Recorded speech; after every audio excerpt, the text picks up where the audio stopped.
जय जिनेन्द्र। जय जिनेन्द्र। जय जिनेन्द्र। आज का लेक्चर शुरू करेंगे। लास्ट टाइम, हाँ जी हाँ जी, लास्ट टाइम में अजीव द्रव्य और जीव द्रव्य की बात चल रही है। दोनों के 10-10 परिणाम हमने कल देखे, लास्ट क्लास में देखे। मैं फिर से रिपीट कर रही हूँ क्योंकि जीव और अजीव ये दोनों का परिणाम हमें देखना है।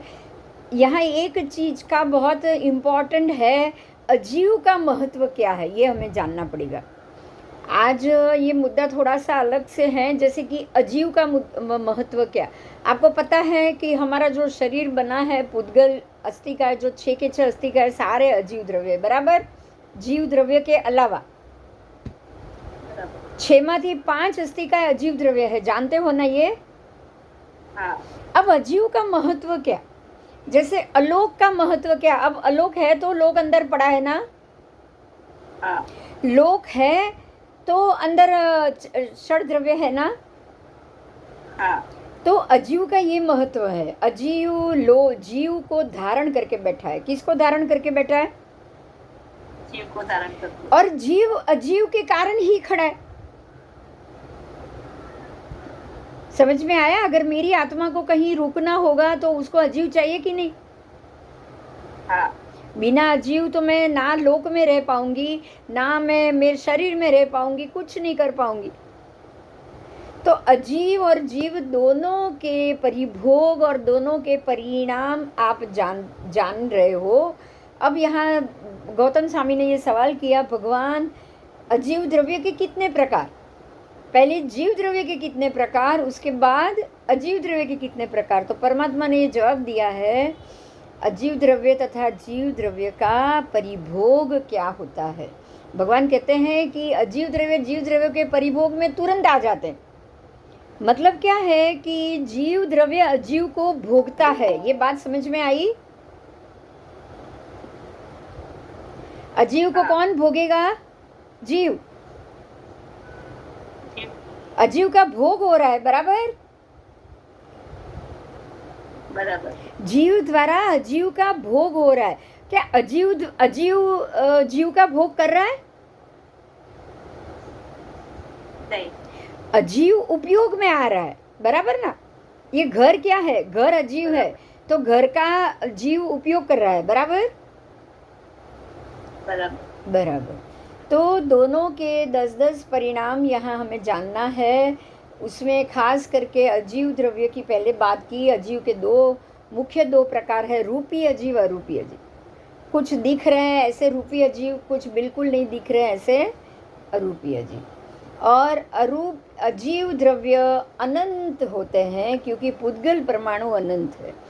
पुद्गल के जो शरीर बनते हैं छोटे छोटे परमाणु से बनते हैं। अगर वो अनंत नहीं होगा तो क्या उसका उपभोग हो पाएगा? नहीं हो पाएगा। तो इसी तरह से अजीव द्रव्य का यहाँ उपभोग बताया गया है। औदारिक आदि शरीर जो बनता है वो अजीव द्रव्य के कारण बनता है। और 5 शरीर, 5 इंद्रिय, मन योग, वचन योग, काय योग आदि 3 योग और श्वासोच्छ्वास, ये सारा अजीव द्रव्य का परिणाम है। किसका? अजीव द्रव्य। अगर 5 इंद्रिय, 5 शरीर, 3 योग और श्वासोच्छ्वास, क्या इसके बगैर कोई भी जीव जी पाएगा? नहीं। तो ये जीव धारण करेगा अजीव द्रव्य को, उसको उपधि के हिसाब से धारण करेगा और धारण करने के बाद उसका परिभोग करेगा। ठीक है? अब जीव अजीव आपके समझ में आ जाना चाहिए बस। पुद्गल अस्थि का अजीव द्रव्य है, बराबर। 14 राजलोक में अनंत पुद्गल परमाणु भरे हुए, अनंत अनंत पुद्गल परमाणु 14 राजलोक में है। वो 14 राजलोक में से जीव क्या करता है? पुद्गल को खींचता है। माँ के गर्भ में जब माँ पिता दोनों के वीर्य इकट्ठे हुए, वहां एक आत्मा ने प्रवेश किया। ध्यान दीजिए, आत्मा अपने साथ पुद्गल लेके नहीं घूम रहा है, बराबर बराबर। महत्व से ये पूरा मुद्दा महत्व का है। और आज सब प्रेजेंट है, इसलिए मैं खास बोल रही हूँ कि माँ के गर्भ में जब माता और पिता का वीर्य का मिलन हुआ, तब वो दोनों अजीव द्रव्य है। दोनों का वीर्य अजीव द्रव्य है और अंदर पड़े जीव की शक्ति है। अंदर कम से कम 5-9 लाख पंचेंद्रिय जीव उत्पन्न हो सकते हैं।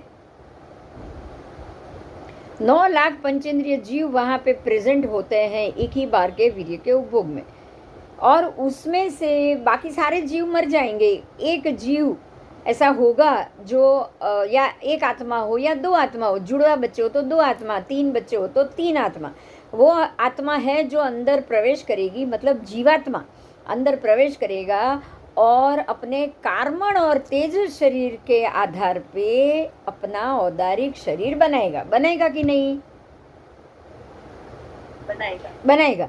अब वो हर महीने माँ को जो भी आर्तव होता है, जो भी उसका मेंस्ट्रुअल पीरियड होता है, वो पीरियड आना बंद हो जाएगा।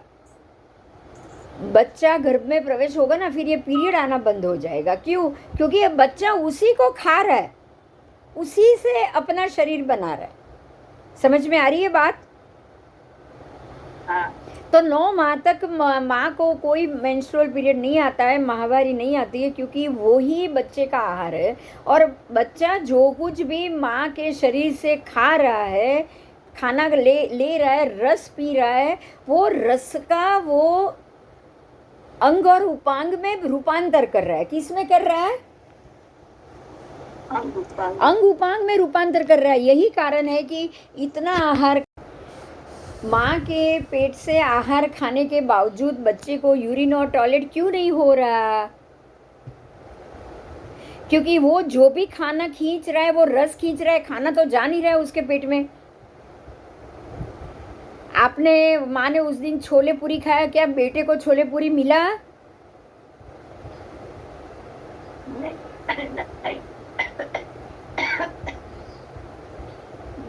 नहीं मिला। माँ, बेटे को क्या मिला? रसकस मिला ना उसका। माँ ने जो खाया था वो रसकस मिला है। तो रसकस खाने से तो टॉयलेट बाथरूम नहीं आएगी, पहली बात। और रसकस खाने से, रस सोख कर लेने से मल मूत्र बनेगा ही भी नहीं और निकलेगा भी नहीं। समझ में आई ये बात? बनेगा भी नहीं और निकलेगा भी नहीं, क्योंकि फूड पार्टिकल उसके पेट में नहीं गए, रस पेट में गया है। और वो रस का कहाँ उपयोग हुआ? उसके अंग उपांग और शरीर को बड़ा बनाने में उपयोग हुआ।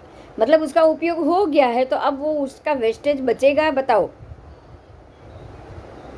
नहीं। यही वजह है कि 9 मास तक जब बच्चा पेट में होता है, कोई मल मूत्र उसके उत्पन्न नहीं होते, लेकिन उसके 9 अंग, पूरा शरीर, अंग उपांग जरूर हो जाते हैं। तो ये अजीव द्रव्य से जीवात्मा ने अपने शरीर का, अजीव द्रव्य का परिभोग किया। अब सेंटेंस समझ में आया? प्रैक्टिकल? हाँ, जीव ने अजीव का परिभोग किया। अब जीव के 10 परिणाम, अब सिर्फ आत्मा की बात। आत्मा के 10 परिणाम कैसे? आत्मा 4 गति में जाता है। हाँ। तो गति परिणाम सबसे पहले आएगा, गति परिणाम, क्योंकि 4 गति है, मनुष्य, तिर्यंच, देव और नरक। 4 में से किसी भी एक में जीव को जाना पड़ेगा, तो जीव के परिणाम में गति परिणाम पहले आएगा। दूसरा इंद्रिय परिणाम, क्योंकि कोई ना कोई इंद्रिय तो मिलेगी ना। 1 इंद्रिय, 2 इंद्रिय, 3 इंद्रिय, 4 इंद्रिय, 5 इंद्रिय या संगनी पंचेंद्रिय, 6 में से एक तो मिलेगी उसको। हाँ, तो इंद्रिय परिणाम। तीसरा कषाय परिणाम। अब कर्म से लादा हुआ है, तो कषाय की कौन से स्टेज में वो है? क्या अनंतानुबंधी कषाय के स्टेज में है? क्या वो प्रत्याख्यानीय कषाय के स्टेज में है? क्या अप्रत्याख्यानीय के स्टेज में है? या संजयवलन के स्टेज में है? ये भी तय होगा जीव के परिणाम में। हाँ, अगर तीव्र कर्मी होगा, अतिशय कर्म वाला, और अभवी जीव होगा, तो वो मिथ्यात्व के स्टेज में होगा ना, अनंतानुबंधी कषाय में होगा ना। उसके चारों कषाय, क्रोध, मान, माया, लोभ, अनंतानु कक्षा के होंगे। अगर वो जीव प्रत्याख्यानीय है, तो 4 महीने, 6 महीने, 12 महीने में वो माफ़ी मांग रहा है, वो सबको माफ़ भी कर रहा है, वो सारी चीज़ों को, कषाय को अपने दिमाग से हटा रहा है। तो वो प्रत्याख्यानी स्टेज में आएगा। अगर 4 ही महीने में तुरंत ही चौमासे में जो प्रतिक्रमण कर लेते और सबको मिच्छामि दुक्कडम कर देगा, 4 महीने तक वो याद रखेगा। लेकिन उसमें खास करके अवीरति गुण स्थानक, अवीरति है, श्रावक है, अवीरति है, तो अप्रत्याख्यानीय में। और संजयवलन मतलब कि बिल्कुल प्रमत्त है, साधु बन चुका है, 7वें गुण स्थान वाला है, और हो सकता है 2-4 भव में वो मोक्ष जाने वाला हो। फिर कौन सा आएगा? संजयवलन कषाय आएगा ना? हाँ, आएगा। संजयवलन कषाय उसी भव में मोक्ष के भी आ सकते हैं, और 1-2 भव वाले को भी आ सकते हैं। कषाय की शांति तो होगी तभी तो वो सम्यक दृष्टि होगा। कषाय की शांति नहीं होगी, उसको इतना समझ लो कि अगर आप अभी भी अनंतानुबंधी कषाय में हो तो समझ लो आपको सम्यकत्व आया ही नहीं। और अगर प्रत्याख्यानी कषाय में हो तो आप ऐसा समझ लो सम्यकत्व एक बार आके चला गया है। समझ में आई बात? हाँ, और अप्रत्याख्यानीय में हो तो आप ये जान ही लो कि आप अवीरति में हो, पर सम्यक दृष्टि जरूर है अवीरति में, वीरति नहीं है, अवीरति सम्यक दृष्टि गुण स्थान में।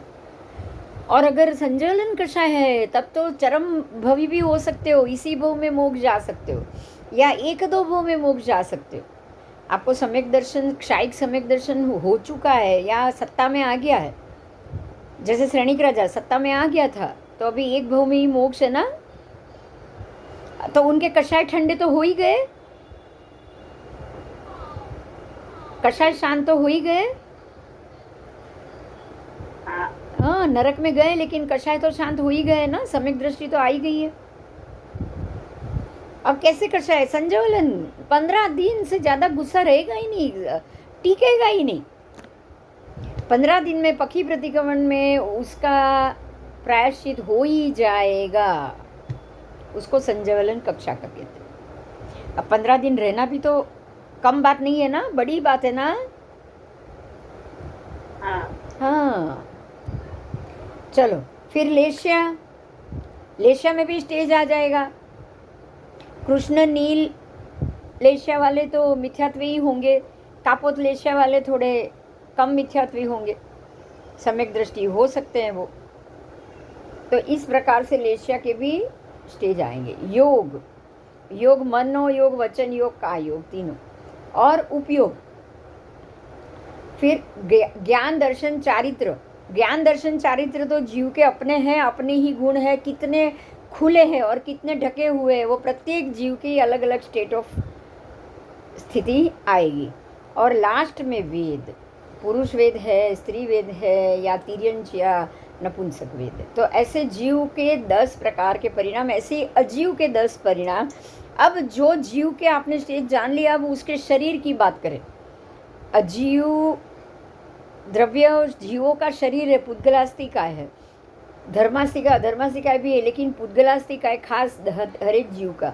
तो उसके परिणाम बंधन आ गया, मतलब कितने समय तक बंधन रहेगा? ये शरीर के अंदर ये जीव पड़ा है, बंधा हुआ ही है ना, कितने समय तक? और निगोद या फिर निगोद के गोले या फिर अनंत का है, उसमें उसको बंधन नहीं है। इतनी सुई की नोक में असंख्य जीव, अनंत जीव पड़े हैं, वो जन्म लेते हैं, मरते हैं, लेते हैं, मरते हैं, लेते हैं, मरते हैं। बंधन है कोई? मरने की छूट भी तो है ना, नहीं, मरने की छूट है कि नहीं? हाँ, आपको मरने की छूट है? है, कैसे है? शरीर कंटाल जाए या नहीं अच्छा लगता है तो मैं जानबूझ के मर जाऊँ, ये पॉसिबल है? नहीं, हाँ, नहीं। और निगोद में तो मरना ही मरना है, हर मिनट में इतनी बार मरना है, नहीं मरना हो तो भी मरना है। जबकि आपको तो आधे मरे हुए भी पड़े रहो, नरक के जीव मार खा खा के पड़े रहो, खून परु मांस सब कट जाए तो भी मरने की परमिशन नहीं है। बोलो बंधन किसको बोलोगे आप?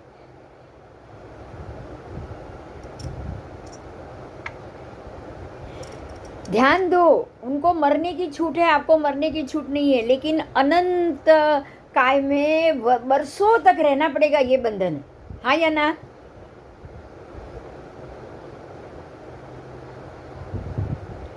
बरसों तक अनंत काय में रहना पड़ता है ना, ये बंधन है। बरसों तक निगोद में रहना पड़ेगा ना, कितने कितने बरसों तक, ये बंधन। मेरी आवाज नहीं आ रही थी? तो बंधन, गति, संस्थान मतलब कि शरीर की मजबूती। अब निगोद में तो बिल्कुल मजबूती नहीं है, लेकिन एकेंद्रिय से लेके पंचेंद्रिय, संज्ञेय पंचेंद्रिय तक धीरे धीरे धीरे धीरे संस्थान की मजबूती तो बढ़नी है ना। तो जीव अजीव को अलग अलग प्रकार की स्थिति में से जीव अलग अलग प्रकार का पुद्गल बनाता जाएगा, उसका शरीर का परिणमन करता जाएगा, और वो परिणमन के लिए उसको किसकी जरूरत पड़ेगी? अजीव द्रव्य की। ठीक है, तो लास्ट क्लास में हमने वो बंध परिणाम देखा था, याद आया? स्निग्ध परिणाम और रुक्ष परिणाम याद आ गया ना? तो कर्म का बंध हमको ये समझना है। लास्ट क्लास में मेरे हिसाब से तो आपको क्लैरिटी हो गई होगी, फिर भी आज याद दिला दूँ कि अगर कोई लघु कर्मी होगा तो उसके ऊपर जो भी कर्म का वर्गणा लगने वाली है वो बिल्कुल रुक्ष लगेगी, बराबर? जो लंबे समय तक नहीं जाएगी, और वो तुरंत ही संजवलन कषाय होने के कारण वो तुरंत ही सुबह लग गई और शाम को प्रतिक्रमण में निकल गई। समझ में आया? कार्मण वर्गणा क्यों? क्योंकि ये भी अजीव है, ये भी अजीव है। तो जो रुक्षता वाले परमाणु और जो स्निग्ध वाले परमाणु है, वो बंधन के वक्त, कर्म के बंधन के वक्त जब बंध परिणाम होगा तो वो बिल्कुल रुक्ष वाला होगा, तो वो तुरंत ही आपके शरीर से, आत्मा से अलग हो जाएगा। और अगर स्निग्धता वाला होगा, स्निग्धता मतलब चिकास वाला, मतलब लंबे समय तक रहने वाला, जैसे मिथ्यात्व, जैसे और अशुभ कर्म बंध, ये सारे जो परिणमन है, लेशिया खास करके अशुभ लेशिया है, वो आपके ऊपर अशुभ, जितनी अशुभ लेशिया होगी उतनी वो स्निग्ध परिणाम वाली ज़्यादा होगी। कषाय भी स्निग्ध कोटि के होंगे, मतलब कि चिकने होंगे, जल्दी से ख़त्म ना हो ऐसे होंगे। तो बंध परिणाम बहुत महत्व का था, जो हमने लास्ट क्लास में देखा था। अब हम बंध परिणाम के बाद गति परिणाम देखेंगे। तो गति परिणाम में क्या था कि स्पृशत अस्पृशत, मतलब किसी दूसरी वस्तुओं को स्पर्श करता हुआ गति। जैसे कि आज एक पक्षी है, अपने मुंह में गरुड़ है, सर्प को उठा के लेके जा रहा है, तो सर्प अपने आप तो उड़ेगा नहीं, लेकिन गरुड़ के कारण उड़ रहा है। हाँ, ऐसे ही पानी में आपने पत्थर डाल दिया तो पत्थर तैरेगा नहीं, पत्थर यहाँ से मतलब बम्बई से सूरत पहुँचेगा नहीं, पत्थर खुद नहीं चल सकता, लेकिन पानी में डाल दोगे तो वो तैरते तैरते पहुँच जाएगा कि नहीं? पहुँचेगा। तो वो स्पर्शित परिणाम हुआ, और अस्पर्शित परिणाम, अगर वो अपने आप कोशिश करेगा तो वो नहीं जा पाएगा। तो ये गति परिणाम हो गया कि ये गति में अजीव, अब पत्थर तो अजीव ही है ना, वो गरुड़ जीव है लेकिन पत्थर अजीव है। गरुड़ उड़ सकता है लेकिन पत्थर तो उड़ नहीं सकता, वो पानी के जरिए वहाँ पहुँच रहा है। पानी भी अजीव है, पानी वो ढोड़ाव के कारण से वहाँ पहुँच रहा है कि नहीं पहुँच रहा है? बोलो, पहुँच रहा है। तो इस प्रकार से स्पर्शित गति, अस्पर्शित गति, ठीक है। अब प्रयोग की बात की है, प्रयोग के दो परिणाम है, जीव प्रयोग, अजीव प्रयोग, ठीक है। तो आओ अब आगे जाएंगे। जीव प्रयोग, अजीव प्रयोग तो हम चालू ही पढ़ ही रहे हैं। अब अजीव प्रयोग की संस्थान परिणाम की बात की है। जैसे जीव के संस्थान थे, ऐसे अजीव के संस्थान है। समचतुरस्त्र आदि 6 प्रकार है। देखो, शरीर का बंधारण, मजबूती, और अंदर की मजबूती कौन दे रहा है? संस्थान दे रहा है। संघयन और संस्थान। संघयन शरीर की मजबूती, मतलब पुद्गलास्तिकाय की मजबूती है, लेकिन संस्थान क्या है? तो समचतुरस्त्र आदि संस्थान, वो अंदर की शक्ति है जो आपको दिख नहीं रही है, ये अरूपी है। बराबर बराबर। तो आपके अंदर की मजबूती वो हो गया है। और संस्थान क्या है? तो बाहर का आकार है, आकृति है, जैसे कि न्यग्रोध, तो वृक्ष जैसा। फिर हुंडक संस्थान वो दिख रहा है, वो पुद्गल में दिख रहा है। पुद्गलास्तिकाय में समचतुरस्त्र संस्थान दिखेगा, न्यग्रोध दिखेगा, हुंडक दिखेगा, लेकिन वज्र वृषभ संघयन दिखेगा नहीं दिखेगा। आपकी हड्डियां कैसे जुड़ी हुई है वो बाहर से नहीं दिखेगा। ये फर्क है दोनों में। वर्ण गंध रस स्पर्श शब्द, ये भी क्या दिख रहा है? नहीं दिखेगा, नहीं दिखेगा। आओ अगुरु लघु। अब आ रहा है अजीव का भेद, ये बहुत महत्व का है। अगुरु लघु, लगभग सारा का सारा अजीव द्रव्य अगुरु लघु है। अगुरु लघु मतलब नथी हल्को नथी भारे। ये हाथी भी होगा ना, अगुरु लघु होगा ना, तो आप उसको उठा के जेब में हाथ में लेके घूम सकते हो, क्योंकि वो अगुरु लघु हो गया। समझ में आई ये बात? अगुरु लघु सारी चीज हवा में उड़ सकती है, हवा में रह सकती है, क्योंकि इसका बिल्कुल वजन नहीं। तो अजीव द्रव्य में अगुरु लघु बहुत महत्व का है। अब अगुरु लघु की ऊपर ही मैं जा रही हूँ, नहीं हल्का नहीं भारे। तो जितने भी कर्म द्रव्य है ना, कर्म की वर्गणा सारी की सारी अगुरु लघु। यही कारण है कि आत्मा के प्रदेश कितने? 14 राजलोक जितने, बराबर एक आत्मा के प्रदेश कितने? 14 राजलोक जितने। लेकिन आत्मा कैसा है? अगुरु लघु। आपको जरा भी वजन लग रहा है वो 14 राजलोक प्रमाण प्रदेश है, उसके वजन लग रहा है? नहीं। अगर 14 राजलोक प्रमाण लड्डू होता तो कितना वजन भारी होता? होता कि नहीं होता?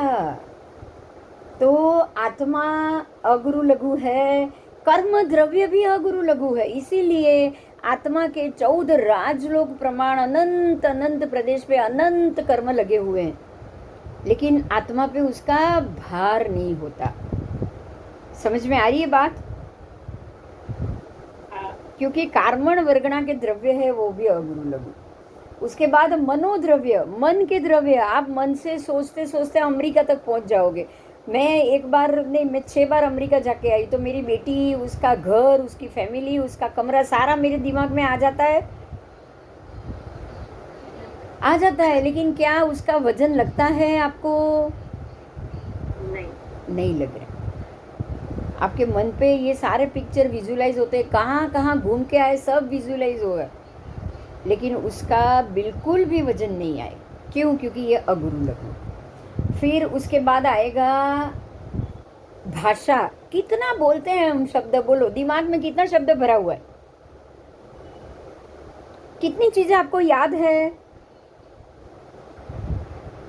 कितना सूत्र याद है, सब याद है ना शब्द? क्या किसी का भी वजन लगा? नहीं। मैं 1 घंटे तक बोलती हूँ तो 1 घंटे तक शब्द अंदर पड़े हुए हैं, तो क्या उसका मुझे बोलना शुरू करने से पहले वजन लगा था? नहीं। क्यों? क्योंकि ये अगुरु लघु है। बोलो, ये पहली बार ही जाना ना ये सारा, इसी कारण से हमको उसका वजन नहीं लग रहा है। अब आकाशादि द्रव्य, आकाशास्तिकाय, आकाश के अमूर्त द्रव्य भी अगुरु लघु। अगर आकाश में ये बादल अगुरु लघु नहीं होते तो आपके ऊपर गिरते कि नहीं गिरते? पानी अगुरु लघु नहीं है तो गिरता है ना, ऊपर से बादल फटते हैं तो। हाँ, लेकिन बादल कैसे हैं? अगुरु लघु। बादल पानी के वजन से भी नीचे आते हैं क्या?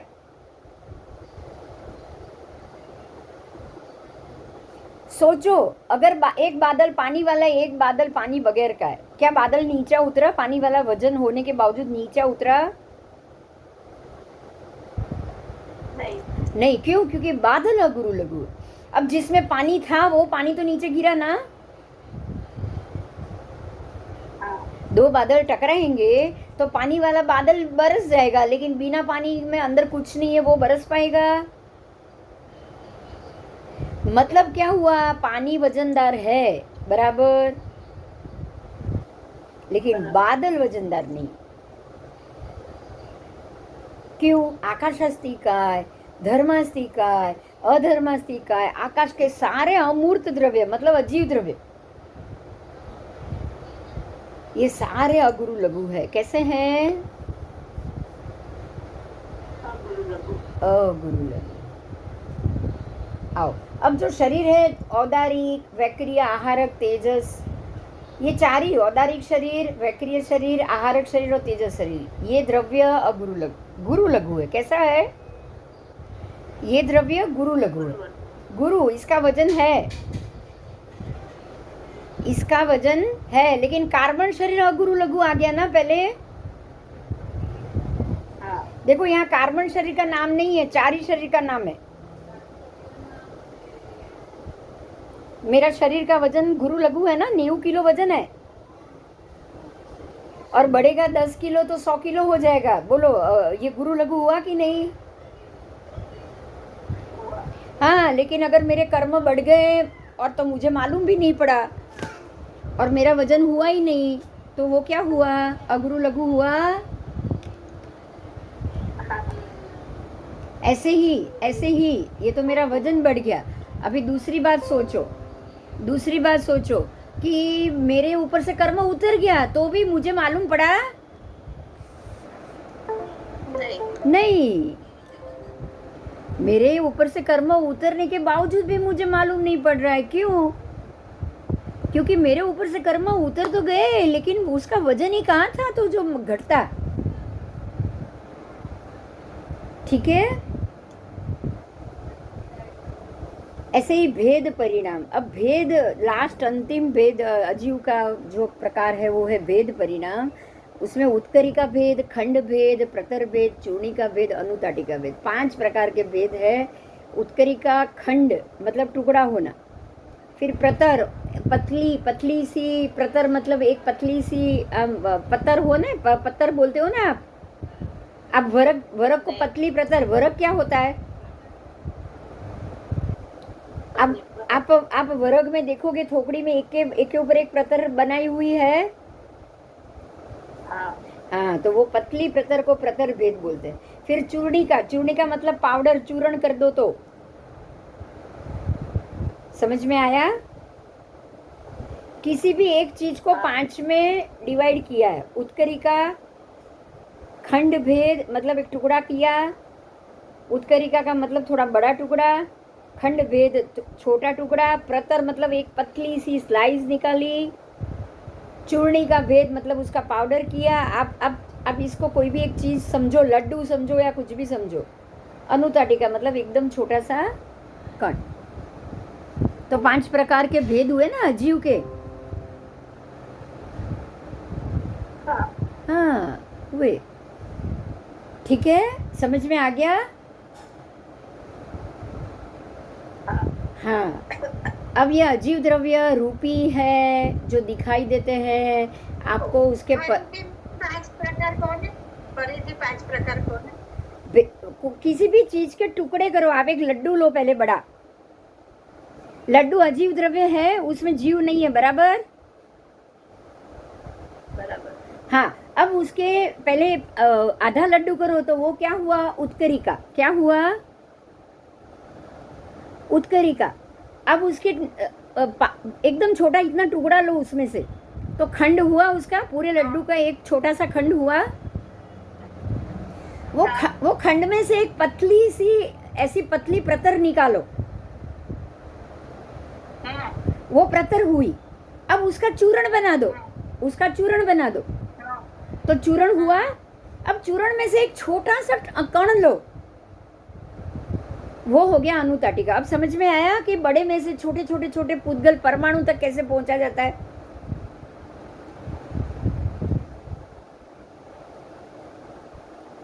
आपने पुद्गल के परमाणु, अणु, स्कंद और प्रदेश जैसे किए थे कि नहीं?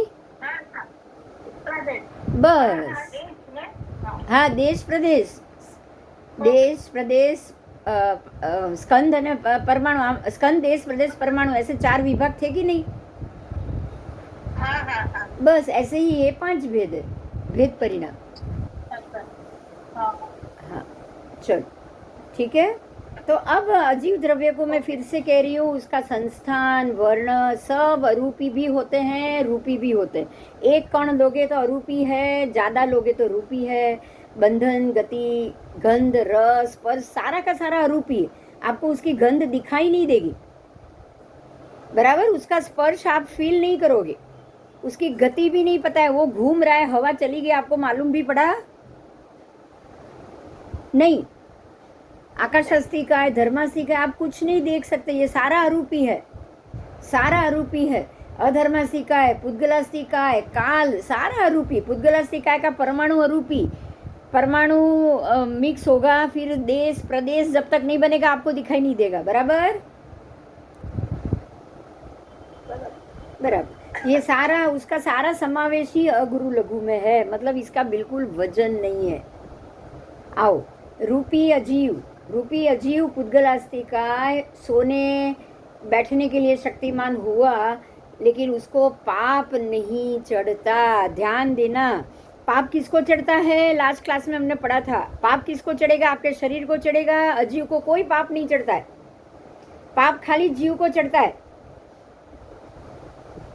लास्ट क्लास में किया था ना ये।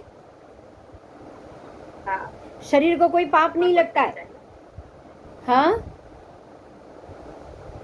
आत्मा ने लगे ना, आत्मा को ही चढ़ेगा, सारा पाप आत्मा को चढ़ेगा, शरीर को कोई पाप नहीं लगेगा, शरीर को कोई पाप नहीं लगेगा। लेकिन अगर मैं शरीर छोड़ के आई और मैंने उसको वोसराया नहीं और मेरे ही शरीर से पाप हो रहे हैं तो लगेगा।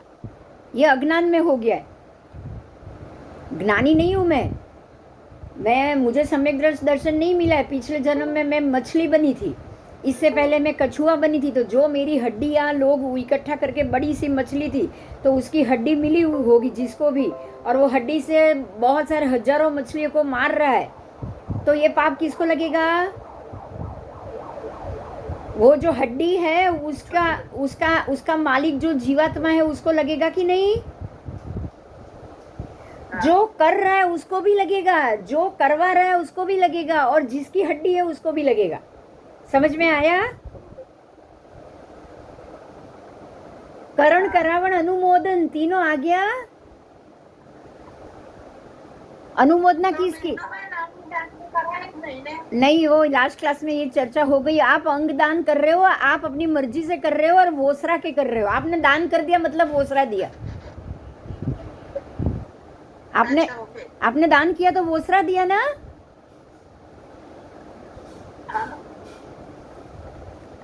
आपने वोसरा दिया तभी तो आपने दान किया। हाँ हाँ, दान कर दिया, वोसरा दिया तो कोई पाप नहीं है।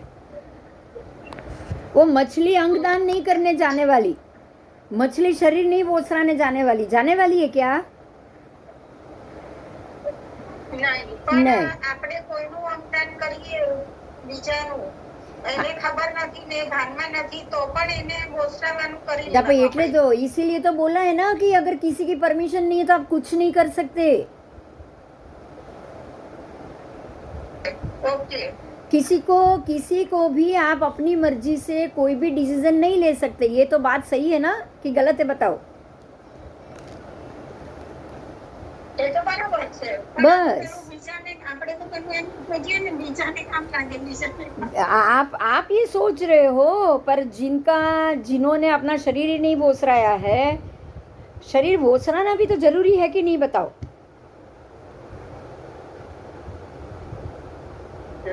जरूरी है। बिना वोसराए कुछ भी करोगे तो दोष आप तक पहुंचेगा ही पहुंचेगा।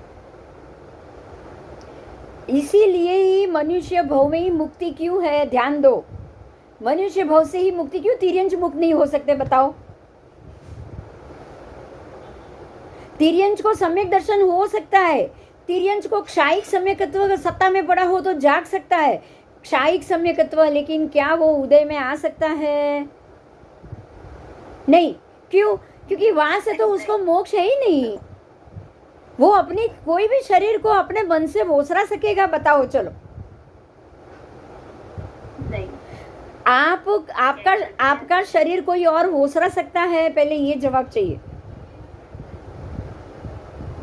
नहीं नहीं, आप अपनी मर्जी से ही मन को, अच्छा, किसी चीज को ओसराने का मतलब क्या? आपने उसका अधिपत्य कैंसिल किया, बराबर, छोड़ दिया।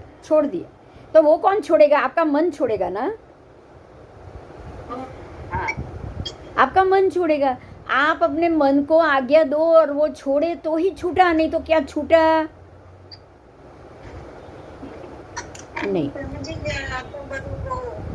हाँ, अरे परमात्मा कह रहे हैं कि आप अपनी मर्जी से ही हर चीज को कर सकते हो। आपकी मर्जी के बगैर कोई और कुछ नहीं कर सकता। नहीं तो क्या भगवान ने अपनी बेटी दामाद को भटकने दिया होता? इतना तो सोचो। केवली परमात्मा क्यों किसी को नहीं बचा सकते हैं?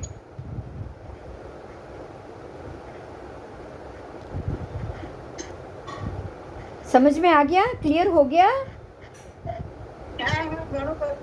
ઘણું બધું તો અરે લાસ્ટ ક્લાસનું બી બહુ સરસ ગયું છે, બહુ સમજાઈ જાય એવું છે બાપા. આ વખતના તો જે 4-5 એપિસોડ મળ્યા છે, ગજબ મળ્યા છે, હે ને અમિતાજી? हाँ, चलो अभी सुनो, अब वही बात आ रही है, ध्यान से सुनो. जीव द्रव्य का मतलब क्या है? जीव को एक द्रव्य क्यों बोला गया है? जीव मतलब हमारी आत्मा. आत्मा को एक द्रव्य बोला है, आत्मा द्रव्य है. क्यों है? ध्यान दो. जीव और जीवात्मा मतलब आत्मा खुद और आत्मा को धारण करने वाला शरीर, दोनों आ गया. जीव मतलब आत्मा और जीवात्मा का मतलब जिसने आत्मा को धारण किया है वो, मतलब जो जिंदा है वो, बराबर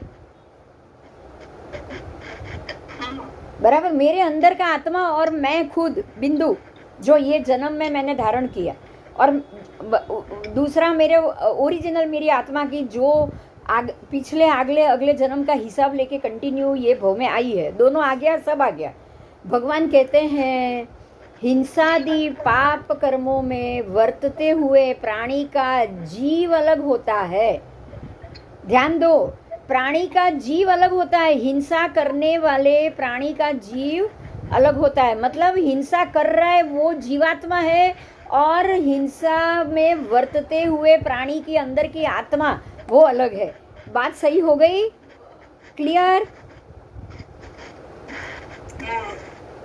जो पाप कर रहा है, मैं मान लो कि मैं रात्रि भोजन कर रही हूँ, तो जीवात्मा अलग और मेरा जीव अलग, दोनों अलग है.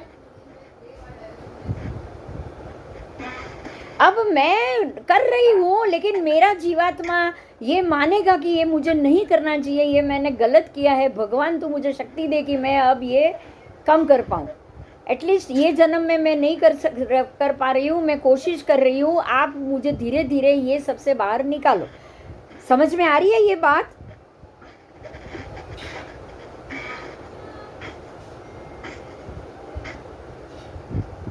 आओ. जीवात्मा और जीवात्मा उससे अलग नहीं होता है. जीव अलग होता है पर जीवात्मा उससे अलग नहीं होता है. समझ में आ गया? जीव अलग है, लेकिन वो जीव को धारण करने वाला ये शरीर तो बिंदु ही है ना. वो बिंदु से अलग हो पाया? नहीं. अच्छा, अब बिंदु पाप करेगी तो जीवात्मा को लगेगा, और जीवात्मा पाप करे, ये शरीर पाप करेगा तो बिंदु को चढ़ेगा.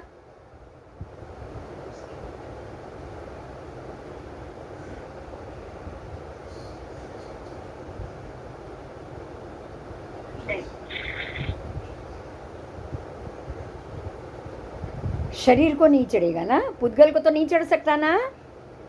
तो अगर मैं प्रायश्चित करते करते कोई पाप करूं तो चढ़ेगा.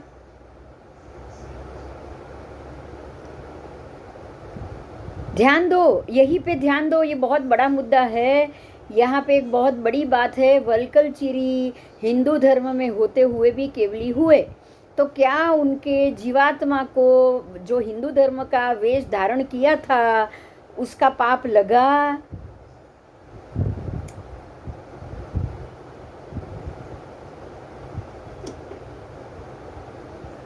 बोलो।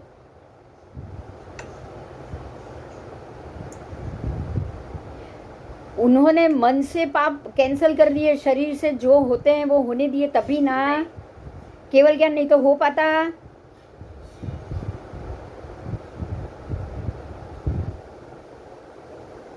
मुझे जवाब चाहिए। नहीं, मरुदेवा माता और भरत राजा और मरुदेवा माता, ध्यान से सुनो, भरत राजा मरुदेवा माता दोनों श्रावकपणा में केवली हुए हैं, दोनों श्रावकपणा में केवली हुए हैं। अगर श्रावकपणा में रहते रहते श्रावक के पाप कर्म उन पे चढ़े,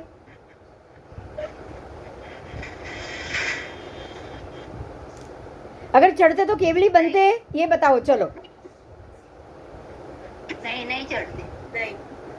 अगर पाप चढ़ते तो केवली नहीं बन पाते ना, सीधी बात है। तो आपके शरीर से जो रोज की क्रिया हो रही है वो पाप क्या जीवात्मा पे चढ़ता है? नहीं, अगर वो चाहेगा तो ही, हाँ, नहीं तो नहीं। जिसने ये मान लिया कि ये शरीर ही मैं हूँ, सुनो, जिसने ये मान लिया कि ये शरीर ही मैं हूँ और मुझे ये सारा सुख चाहिए, उसको जरूर चढ़ेगा। ये शरीर का मालिक मैं हूँ और शरीर को संभालने के लिए ये सारी चीज मुझे चाहिए, तो आपको चढ़ेगा, बराबर। और जिसने ये जाना कि ये जीवात्मा अलग है और शरीर अलग है, अब उसको दवाई भी करे या कुछ भी करे, अब पाप चढ़ेगा? नहीं। देखो यहाँ ही है सम्यक दर्शन, यहाँ पे ही काम आता है। सम्यक दर्शनी को सम्यक दर्शन बरोबर मतलब आप जीव और शरीर को अलग समझ रहे हो तो आप में सम्यक दर्शन है। अगर आप जीवात्मा और जीव को अलग समझ रहे हो तो आप में सम्यक दर्शन है, है। तो अब यहाँ ध्यान दो कि अब शरीर की, अगर आप कोई दवाई कर रहा है, कोई बीमार है, हॉस्पिटल में हो, दवाई चढ़ रही है, कुछ भी है, आप ये समझ लो कि आप अपने आत्मा से ये शरीर की ही चिंता हो रही है, शरीर का रोग दूर हो रहा है, उससे मुझे और मेरी आत्मा को, मुझे ये कोई शक्ति की आवश्यकता नहीं है। मैं जब तक जीऊँ मेरा शरीर अच्छा रहेगा और मैं भगवान की भक्ति करूं और मैं कर्म को उतार पाऊं। अगर आप इतना सोचोगे तो वो दवाई ववाई कुछ भी आपके ऊपर कर्म नहीं चढ़ेगा। समझ में आ रही है ये बात? अगर आप ये सोचोगे कि मुझे शक्ति, मेरे तबीयत अच्छी हो जाए, मेरे पैर दौड़ने लग जाए, मुझे यहाँ जाना है, मुझे यहाँ जाना है, मुझे ये घूमना है, मुझे ये एंजॉय करना है, तो क्या होगा? समझ में आ रहा है?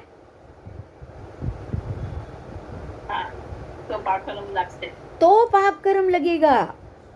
लेकिन अगर आपको ये कोई पाप की प्रवृत्ति में ही नहीं जाना है, आप चाहते ही नहीं हो जाना, तो आपको पाप नहीं लगेंगे। बहुत सिंपल बात है। हिंसादि त्याग में भी वर्तते हुए प्राणी का जीव अलग नहीं है। प्राणी का जीव हिंसादि भाव में जो वर्त रहा है ना, जो हिंसा कर रहा है, जो हिंसा चाहता है, उसका जीव, क्योंकि अगर अलग ही है, अगर अलग, उसने अलग जाना ही नहीं है, तभी तो हिंसा कर रहा है ना। बोलो, अगर जिसने अलग जान लिया होता वो हिंसा करता, वो यही सोचता कि मुझे कोई हिंसा नहीं करनी है, सोचता कि नहीं सोचता?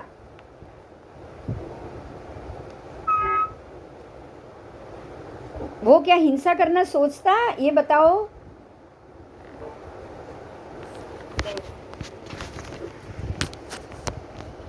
वो हिंसा करना सोचता ही नहीं, उसको हिंसा करनी ही नहीं होती थी अगर वो ये सोचता तो। लेकिन वो ऐसा नहीं सोच रहा, हिंसादी भावों के अंदर वो रत है, वो डूबा हुआ है। यही कारण है कि अब उसका जीवात्मा उससे अलग नहीं है। बोलो कितना सिंपल लॉजिक है। बोलो परमात्मा ने एक ही लाइन में क्या कह दिया? बहुत बहुत मज़ा आ गया सच में। अगर मेरा मन हिंसादी भाव में प्रवृत्त है तो मेरा जीवात्मा अलग नहीं है, जीव और आत्मा दोनों अलग नहीं है, बराबर। और अगर आप हिंसा आदि में प्रवृत्त नहीं हो, आप उससे बाहर आ चुके हो, आपको कोई जीव को नहीं मारना है, आप जितना हो सके उतना ये संसार के ये सारे बंधनों से मुक्त होना चाहते हो, तो आपका जीवात्मा आपके शरीर से अलग है। समझ में आ गया?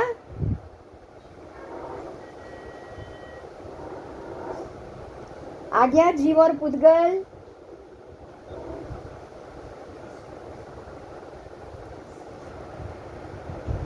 हाँ।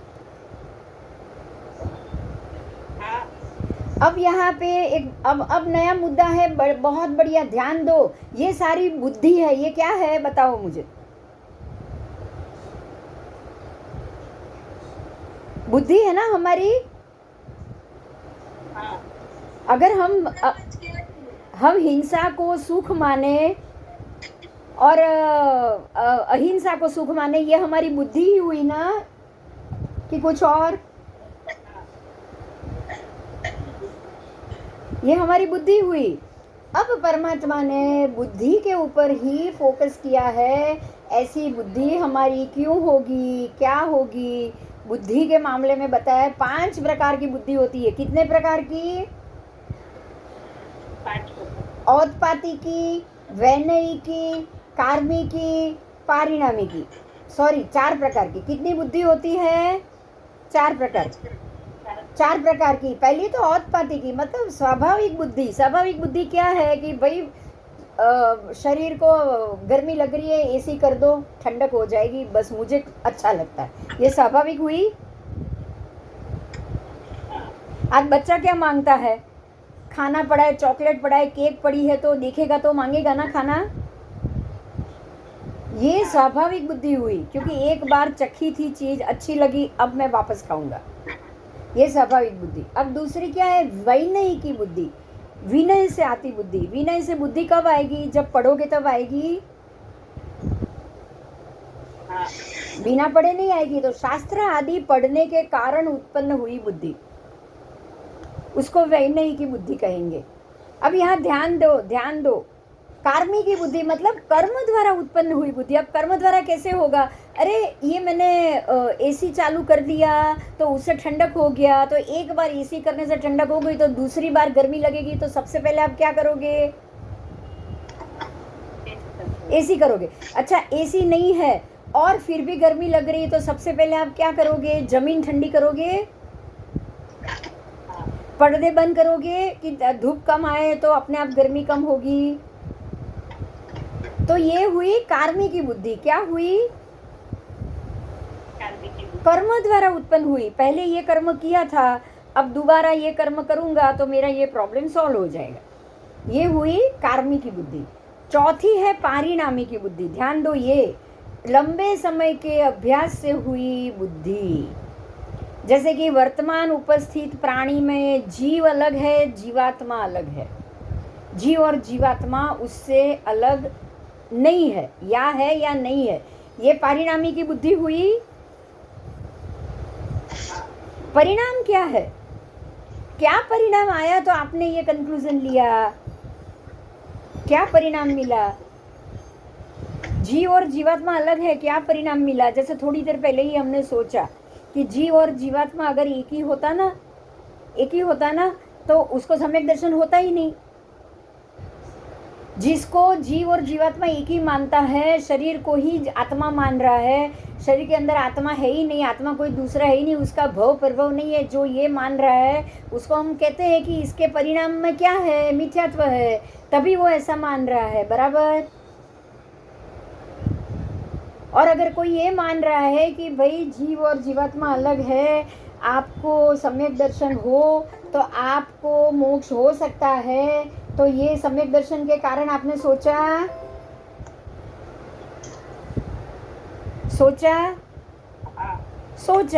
कि मैं जितनी इच्छा कम करूंगा तो मुझे एसी में रहते हुए भी एसी का दोष नहीं लगेगा, क्योंकि मुझे एसी और जीव को नहीं मारना है। तो ऐसा सोचा होगा। अब आपको शरीर की शुद्धि चाहिए, दवाई का उपयोग चाहिए, लेकिन आपको शरीर का सुख भोगने के लिए नहीं, लेकिन आपको पुण्य इकट्ठा करने के लिए, या फिर परमात्मा की भक्ति करने के लिए, या फिर कर्म घटाने के लिए चाहिए।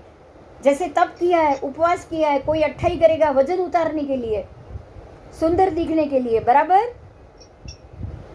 भी अब डॉक्टर ने बोला है तो चलो 2 अट्ठम कर लो या 1 28 कर लो, तो अपने आप वजन 20 किलो कम हो जाएगा। और वो ना मंदिर जाए, ना कुछ करे तो क्या वो कौन सा परिणाम हुआ? परिणामी की बुद्धि हुई ना, हुआ उच्च हो गई।